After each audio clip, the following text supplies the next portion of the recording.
What is going on, everyone? My name is Andy. Welcome back to another FPL video. In this one, I'm going to talk about FPL Challenge, a brand new weekly game that FPL have just launched, which you can play alongside the main game, how it works, the differences to FPL, the little bit of a twist they've got on the weekly challenges, and also I'll go through my draft for Game Week 30. I should say that FPL did give me a heads up about how the game would work so that I could create this video so it was ready to go live as soon as the game launched. They haven't told me I have to make a video. They haven't told me what to say or anything like that. This is all my own thoughts and opinions, but I just wanted to make you guys aware. So if you enjoyed the video, make sure to give it a like, hit that subscribe button, and let's get into it. So let's start with what FPL Challenge actually is. So it's completely separate to the main FPL game, a little bit like FPL Draft. So any points you score in FPL Challenge don't cross over to the main season-long game. So you can choose to play this as an additional game alongside it, or even just ignore it completely if it's not for you. There might even be some of you out there that have played FPL for so long, you don't like the constant planning, and you might want to give that up. You could just play FPL Challenge instead. It's going to be very familiar for anyone that has played FPL for a while, easy to pick up, but it's also going to be easy to pick up for anyone that hasn't played FPL, as I'll discuss later on. It's a more casual format. There's no long-term planning. You essentially pick a new squad every single week, and you're not penalised if you miss a game week. So if I enter a squad in FPL Challenge for Game Week 30, the only points that team will score is for Game Week 30 itself. It won't then carry over into Game Week 31. If I want to play the Game Week 31 challenge, I'll have to enter a new squad. The nice thing about that is there's prizes on offer every single week. And if I'm busy or I'm on holiday and I just don't want to play for a couple of weeks, I'm not being penalised at all. So you could enter a team for Game Weeks 30, 31, 32, brand new squad every time. And if you're busy for 33, 34, 35, you can just pick it up from Game Week 36 onwards, right?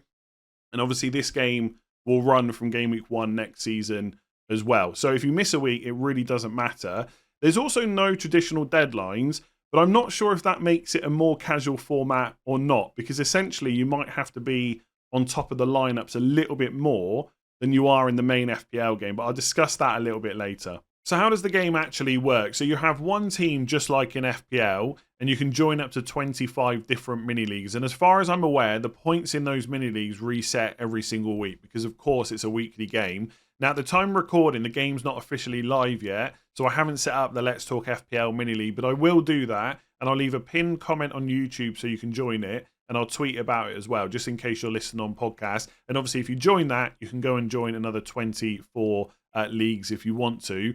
You select 15 players every single week from scratch. You're going to have 11 players playing, and obviously 4 players on the bench, so 1 goalkeeper and 3 outfield players. The budget every week is 100 million, but the player prices are the same as in FPL. So if I quickly just go to the FPL screen, Haaland has risen from 14 million to 14.3 million in the main game. So 14.3 million will be his price in FPL Challenge as well. So the prices for players will be exactly the same as they are in the official game. But not the official game, the main game, right? You know what I'm trying to say.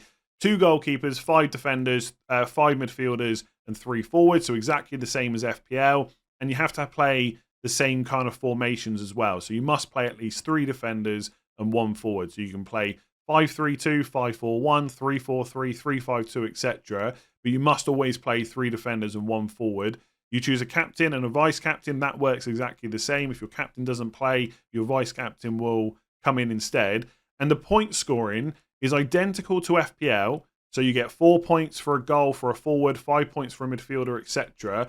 outside of the weekly challenges, which will give you extra points. So let's talk about them. So every game week is going to have a new weekly challenge, which might be additional ways to build your squad. It could be that certain players score extra points. It might even be, and they haven't said this, but they could place restraints on how you build your squad as well. So it might be in a future game week, you have to pick a squad where every player is 7 million or less. There's lots of different things they can do with this, and I hope they keep it fresh because it is going to add a little bit of fun into every single game week where you're picking your squad. We know what the next 3 weekly challenges are. So in Game Week 30, it's unlimited funds, which is pretty self-explanatory. No restraints on your budget. Create your ultimate dream team. I will say, I don't think that one is quite as exciting as it sounds, specifically for Game Week 30, because Man City are playing Arsenal, so it's not necessarily the worst week to go against players like Haaland and De Bruyne. and they're two of the most expensive players in the game. And in general, FPL player prices are quite low. So I think you're going to be able to build a good squad this week, no matter whether you've got unlimited funds or not. I think in previous seasons that would have been good. And I'm sure in future weeks where, Trippier, Trent, Haaland, De Bruyne, Son, Salah, etc., all have great fixtures, that could be fun. But for Game Week 30, I'm not sure it's that exciting. But that is what we have. Game Week 31, forwards score double. So all forwards score double points, plus you have captaincy on top. So I guess in that week, we'll be focused more on putting money there. You're definitely going to want 3 forwards, whereas in other weeks, you might want to play 3-5-2. And in Game Week 32, it's called Reds Rivalry. And all players from Man United and Liverpool score double points. Now, I do think that provides a little bit of thought, because you might be looking at that thinking, well, I don't want Man United players against Liverpool, but if they're going to score double points, it could be worth it. So that's something to think about that week at least. Do you go all in on those players? Or if you think Liverpool are going to win 4-0, is it just worth ignoring Man United players completely, even though they score double points? So that's the next 3 game weeks. Obviously, those weekly challenges will continue, and I'm interested to see what they go with. So outside of picking a new squad every week in the weekly challenges, what are the main differences to FPL? So you can now pick up to 5 players from one club rather than the limit of 3 that you have in the main FPL game. And that's going to allow you to target teams with great fixtures, right? How many times in the past playing FPL have you said things like, I wish I could have more than 3 Liverpool players. I wish I could have more than 3 Man City. Well, now you can, up to a maximum of 5. So for example, in Game Week 30, Spurs have got Luton at home. If you wanted to, you could have all of Porro, Udogie, Maddison, Richarlison and Son. You don't have to do that, but now you've got the option. The other thing that's different are the deadlines. So in the main FPL game, you have to have everything locked in an hour and a half before the kickoff of the first match that game week. Now, the deadline for each player you pick is the kickoff time for their match, right? And if someone isn't starting or not in the squad, you can transfer them to someone that hasn't played yet. So to give you a couple of examples, let's say in your FPL challenge squad for Game Week 30, you put Salah in from Liverpool, right? They're playing at 2 o'clock on Sunday. You'll get the team sheets at 1 o'clock. If you notice that Salah's not in the 11 or not in the squad at all, you can transfer him to someone different that hasn't played yet. Obviously, you can't transfer him to someone that has already played because you just picked someone that's done really well. So if Salah's not in the squad, before 2 o'clock, you can transfer him out. Obviously, once Liverpool have played, then that's locked in. So you could move him to someone else from Liverpool, someone from Brighton, or you could go to Man City or Arsenal because they won't have played yet. Similarly, if you do pick those 5 Spurs players, right, and Richarlison doesn't start, and he's playing at 3 o'clock on Saturday, and you get the team sheets at 2 o'clock, then up until 3 o'clock, you can get rid of him for someone that hasn't yet played, right? So you got a lot more choice then. I quite like that because it's not as fun sometimes when you pick a player that started 15 games in a row and all of a sudden they get dropped.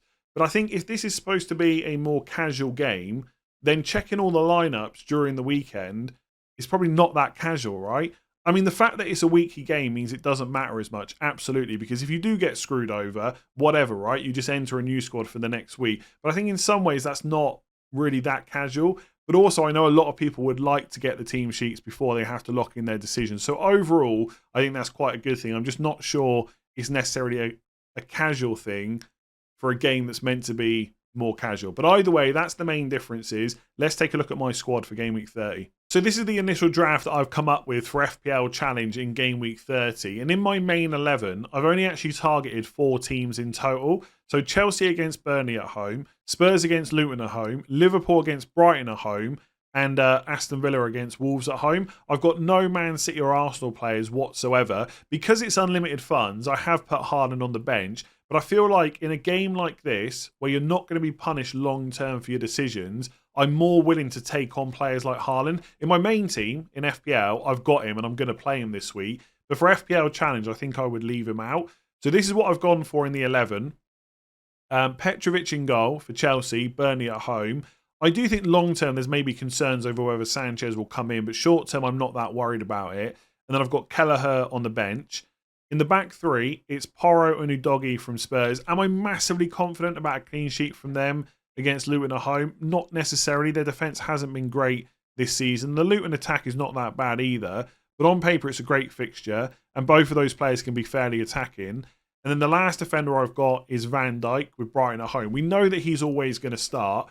I would say if I was around at the Liverpool, sorry, if I was around to get the Liverpool lineups ahead of them kicking off and Bradley was starting instead, I might swap them. But as a bit of security, I know Van Dijk's going to start. That's why he's in the main 11. In midfield, I've gone for 5, so 3-5-2. I've got Son, Maddison, and Richarlison, hoping for a high-scoring game between Spurs and Luton, or at least from Spurs' side. I will say in the reverse fixture, it was quite tight. I think Spurs got a red card in that game as well, but they had a lot of chances very early, and I think the floodgates could have opened if they just had one of those chances go in. So I'm pretty confident they will do well in this game. And obviously, Son and Maddison definitely going to start. I'll just have to keep an eye on Richarlison. I could switch him to someone else. Salah, Brighton at home, he's a no-brainer. I don't have him in my main FPL team. I want him in this one for sure. I think Brighton is a good fixture. And then despite it being unlimited funds, Cole Palmer is just such a good pick. I don't care that he's cheap. Burnley at home is a great fixture. He's nailed on penalties, etc. He's got to be in the team. And then up front, it's Watkins and Darwin Nunez. I'll have to monitor whether Darwin's going to be fit to play because he's currently flat, but I'm sure he's going to be fine. And obviously Watkins has been great. I think in the main FPL game, Watkins will start to get sold soon, and that makes sense because of the upcoming fixtures. But the beauty of this is you just don't have to worry at all. You're picking for 1 week only. And on the bench, it's Kelleher, Haaland, Chilwell, and Robertson. So I got 5 players from Liverpool and 5 from Spurs. I'm just not sure, looking at the rest of the fixtures this week, there's a huge amount of other players to go for. Like if Darwin wasn't fit, I could just play Haaland. I could play Solanke against Everton at home. I guess the more I play this game, the more open I'll be to certain punts. I think like that is, do you know what I mean? If I was free hitting in FPL, that's the kind of team that I would pick. But maybe there is room to go a little bit different. Like Muniz against Sheffield United, for example, could be a really good option. Chris Wood against Crystal Palace. There's plenty of players you can go for. And I do think people will be more open to making those kind of moves because you're just not going to get punished for it long term. Whereas in FPL, you're going to go for the slightly safer pick because you know you're probably going to have them in your team for kind of 3 or 4 weeks. So this is basically like a free hit every single week, apart from there's going to be challenges as well. So I really like it. Let me know what you think in the comments below, not just about my draft, because I'm sure a lot of you might hate it, but what you think about this game overall. Are you going to be playing? If you've enjoyed this video, give it a like, hit that subscribe button and rate 5 stars if you're listening on podcast. In terms of content for the game, I'm going to wait and see how popular it is, and that will kind of reflect on how many videos I do about it. I think because it's essentially a free hit team every week, probably 1 video a week is enough. But if I need more than that, who knows? Maybe even do it on a separate channel or something like that. Either way, if you're really enjoying the main FPL game, that is where the majority of content will be. It's not going to suddenly switch over to FPL Challenge, but I will be talking about it every week. So let me know your thoughts in the comments below. Send me a tweet on Twitter as well. Otherwise, yeah, I'll catch you maybe later today if there's another video to do. Otherwise, tomorrow.